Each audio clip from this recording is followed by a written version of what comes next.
It's me,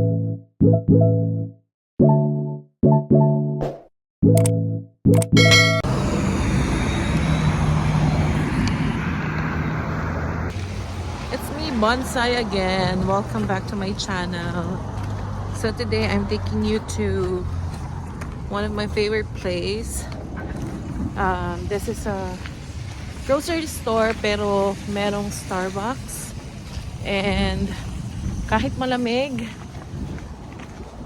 ang panahon, kahit winter, mag-Starbucks pa rin tayo.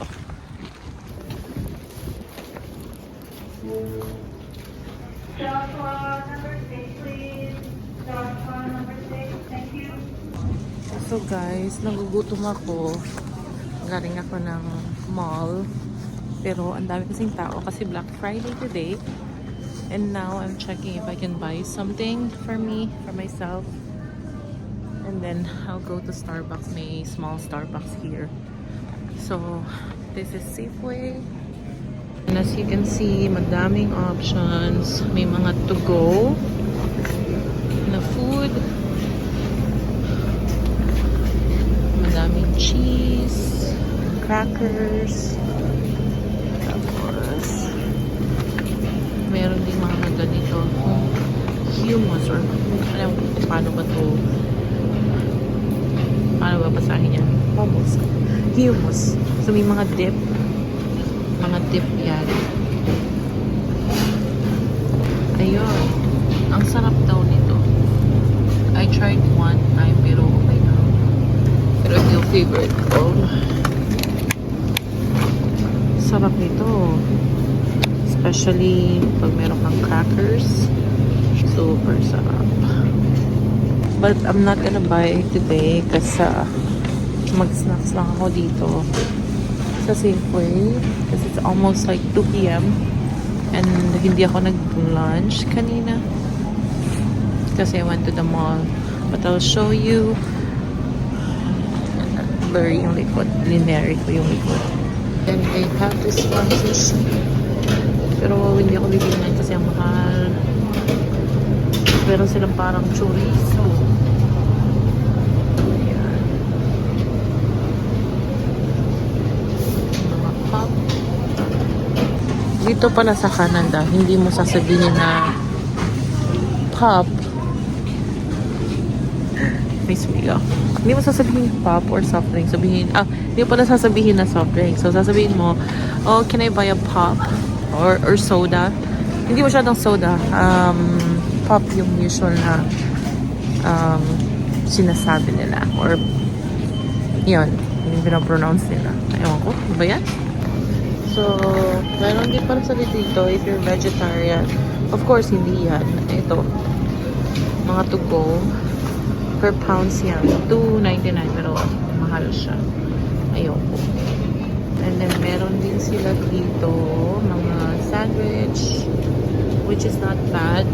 Ganyan, $5.99. Kasi kung bibili ka sa let's say for example sa Tim Hortons or Robin, it will cost you, this one, it will cost you like $7.99 or $6.99. So may difference siya. But it's 30. Pero I think ito, pa-price lang, $6.49 na. Diba? Ito siguro may roast beef. Ewan ko, nalilito ko kung anong bibiling ko. They also have this one here. I'm gonna show you. I'll flip the camera. Mainit-init pa. Pero mahal kasi siya. Pag binili mo, para ka na rin bumili sa ano mo yun, like Popeyes. Mas mahal pa nga ito yata. Pero masarap siya. Kasi meron silang free dips. But I think I'm gonna buy ano na lang yung sandwich na $5.99. And pag hindi ko naubos, edi iuwi ko. But I just wanna like stay here for a bit kasi malamig sa labas. I'm gonna buy this. Dalawa na siya. $8.99. And then bibili ako sa Starbucks. let's see if I can pay this here. I think pwede naman silang tumanggap ng anything from the store kesa naman bumila pa ako dun sa self-checkout. Oh my God. So, nagulat ako kung magkano binayaran ko. Parang umabot ng $10 yung kape ko. Kung ano-ano kasi ang pinalagay ko. Kasi, favorite ko is caramel macchiato. Ngayon, pinadagdagan ko siya ng, pina-change ko siya instead of dairy milk, like regular milk, pina-change ko siya into oat milk. And then, pinalagyan ko ng caramel upside down. So, grabe yung paglalagay niya ng caramel. Feel ko extra yun. At the same time, cold foam. Nilagyan ko siya ng cold foam. Non-dairy naman. So, kaya, pero venti siya. Oh my God, umabot siya ng $10. Kasi binayaran ko is 18.99. Eh, yung sandwich na binili ko is already $8.99. So, that means that this is almost $10. Na-shocked ako. Nagulat ako. So, dadaan tayo dito kasi yung ibang daan is black ice. Ayan.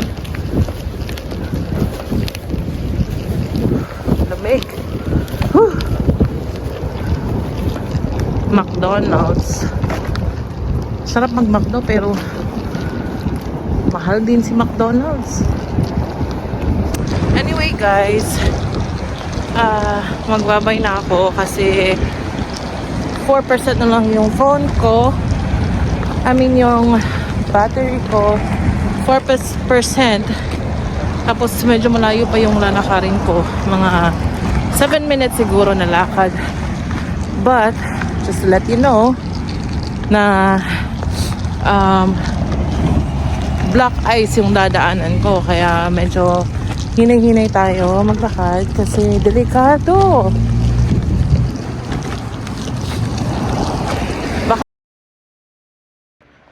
So, I'm home guys. I thought na video ko kanina yung last part.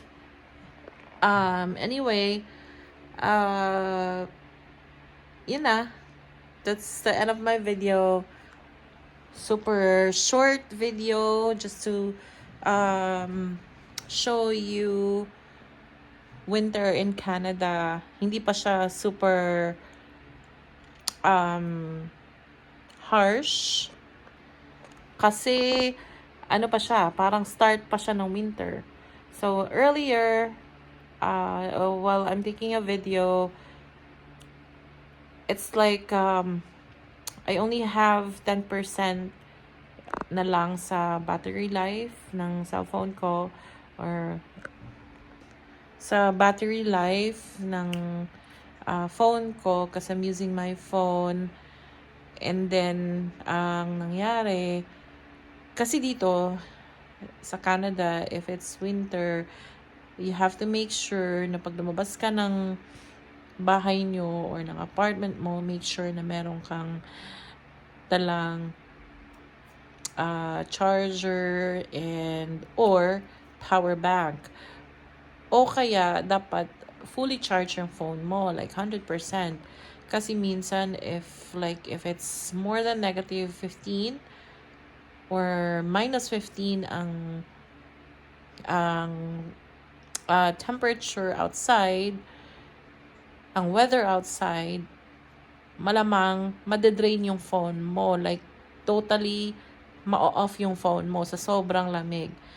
Tapos kailangan mo siyang pagpahingahin ng ilang minutes and then i-turn on mo, tsaka ulit babalik yung mag-on yung phone mo.